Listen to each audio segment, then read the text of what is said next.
Hey everyone, and welcome back to the channel. Are you tired of that awful, high-pitched squeal every time you hit the brakes? Or maybe you're just staring at a four-figure quote from your local mechanic and thinking, there has to be a better way. Well, there is. Today I'm going to show you that changing your own brake pads and rotors is not some secret art known only to master mechanics. It's something you can absolutely do yourself, right in your own driveway. We're going to save you a ton of money and give you the confidence to tackle one of the most common car maintenance jobs. So grab your tools and let's get started. First things first, safety is our #1 priority. We're dealing with the system that stops your car, so no shortcuts. Before you even think about lifting the car, make sure you're on a flat, level surface. Chalk the wheels on the opposite end of the car you're working on.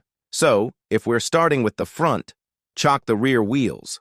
Next, you'll need a good quality jack and, most importantly, jack stands. Never, and I mean never, work under a car supported only by a jack.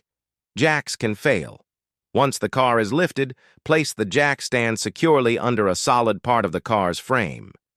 I usually look for the pinch weld or a designated support point. Check your owner's manual if you're unsure. Now, slowly lower the car onto the stand. Give it a good shake to make sure it's stable. Safety first, always. All right, with the car safely in the air, let's get that wheel off. You'll want to loosen the lug nuts slightly before you lift the car completely off the ground. It just makes it easier to break them free. Once the wheel is off the ground, you can zip them off the rest of the way. I'm using an impact wrench here to speed things up, but a good old-fashioned lug wrench works just fine.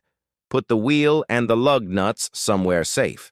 I like to slide the wheel under the car, just behind the jack stand, as an extra layer of protection.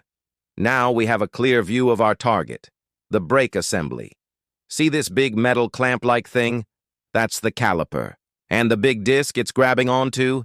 That's the rotor. Our mission today is to replace both that rotor and the brake pads hiding inside the caliper. Okay, let's get this caliper off. Look at the back of the caliper.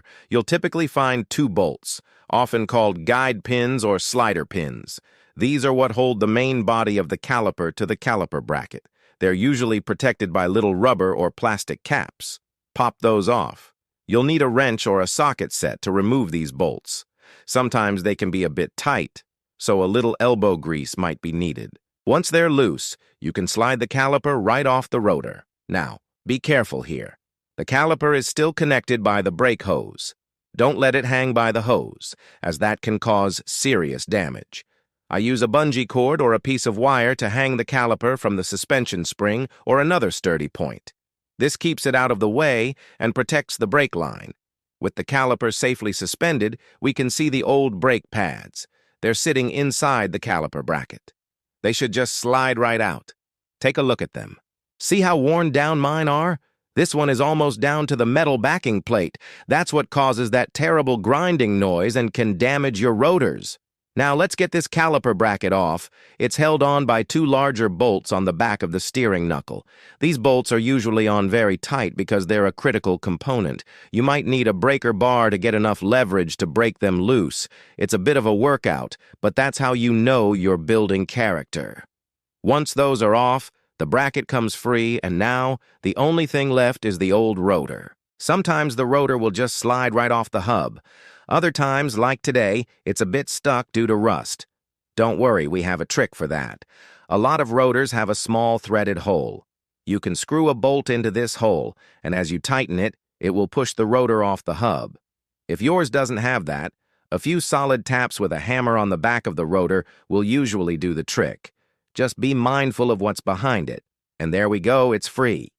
Now, before we put the new rotor on, it's a great idea to clean the hub surface. I use a wire brush to get rid of any rust and corrosion. A clean mating surface ensures the new rotor sits perfectly flat, which helps prevent any vibrations down the road. It's a small step that makes a big difference. All right, time for the shiny new parts. Most new rotors come with a thin coating of oil to prevent rust during shipping. We need to clean that off.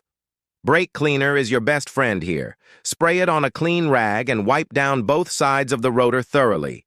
Any oil left on the surface will contaminate your new brake pads and reduce their stopping power. Once it's clean, slide the new brake disc onto the hub. To hold it in place while we work, I like to use one of the lug nuts to snug it down. Now let's prep our caliper bracket. We're going to clean out the slots where the brake pad clips sit and replace the old hardware with the new clips that came with your brake pads. A little bit of high-temp brake grease on these clips will allow the new pads to slide freely. Next, we need to deal with the caliper piston. Because our new brake pads are much thicker than the old worn-out ones, we need to push the piston back into the caliper to make room. For this, you'll need a C-clamp or a dedicated brake piston compression tool. Place an old brake pad over the piston to protect it and slowly tighten the clamp. You'll see the piston retract back into the caliper housing. Go slow and steady. Once it's fully compressed, you can remove the tool. Now, let's reinstall the cleaned-up caliper bracket.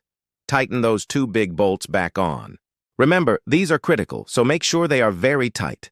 I always recommend checking your vehicle's service manual for the proper torque specifications. Using a torque wrench is the professional way to ensure everything is tightened correctly. We're in the home stretch. Let's install the new brake pads. They just clip into the bracket we just installed. One on the inside, one on the outside. Now we can put the caliper back in place, slide it over the new pads. It should fit nicely now that we've compressed the piston.